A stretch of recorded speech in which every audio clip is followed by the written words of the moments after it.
S, வீடு, schools, hotels, store room இங்கெல்லாம் partition wall கட்டணும்னாலும் இப்போ பில்டிங் போனஸோட first choice Renocon Rapid Wall Panels. திட்டமிட்டபடி வரும் பொங்கல் பண்டிகையின் போது மதுரை எய்ம்ஸ் மருத்துவமனையின் திறப்பு விழாவை நடத்தும் வகையில் அதன் கட்டுமான பணிகள் இரவு பகலாக வேகமாக நடைபெற்று வருவதாக தகவல் வெளியாகியுள்ளது. 80% கட்டுமான பணிகள் நிறைவு பெற்றதால் இப்போது பிரம்மாண்டமாக கட்டிடங்கள் உயர்ந்து காணப்படுகின்றன. மதுரை தோப்பூரில் எய்ம்ஸ் மருத்துவமனை அமைக்கப்படும் என 2015ஆம் ஆண்டு பிப்ரவரியில் அறிவிக்கப்பட்டு 2019ஆம் ஆண்டு ஜனவரியில் பிரதமர் நரேந்திர மோடி அடிக்கல் நாட்டினார்.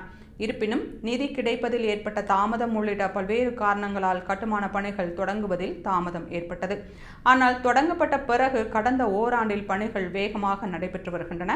முதற்கட்டமாக மருத்துவ கல்விசார் கட்டிடம், செவிலியர் கல்லூரி, மாணவ மாணவிகள் தங்கும் விடுதிகள், உணவுக்கூடம், வெளிநோயாளிகள் பிரிவு, சேவை பிரிவு கட்டிடங்கள் ஆகியவற்றுக்கான கட்டுமான பணிகள் முழு வீச்சில் நடந்து வருகின்றன. 2026 பொங்கல் பண்டிகையின் போது மதுரை எய்ம்ஸ் மருத்துவமனை பயன்பாட்டிற்கு கொண்டு வரப்படும் என்று எய்ம்ஸ் நிர்வாக இயக்குனர் அனுமந்தராவ் நம்பிக்கை தெரிவித்திருந்தார். திட்டமிட்டபடி எய்ம்ஸ் மருத்துவமனையை பொங்கல் பண்டிகை நாளில் திறந்தால் முதற்கட்டமாக வெளிநோயாளிகள் பிரிவை தொடங்க திட்டமிட்டுள்ளதாக கூறப்படுகிறது.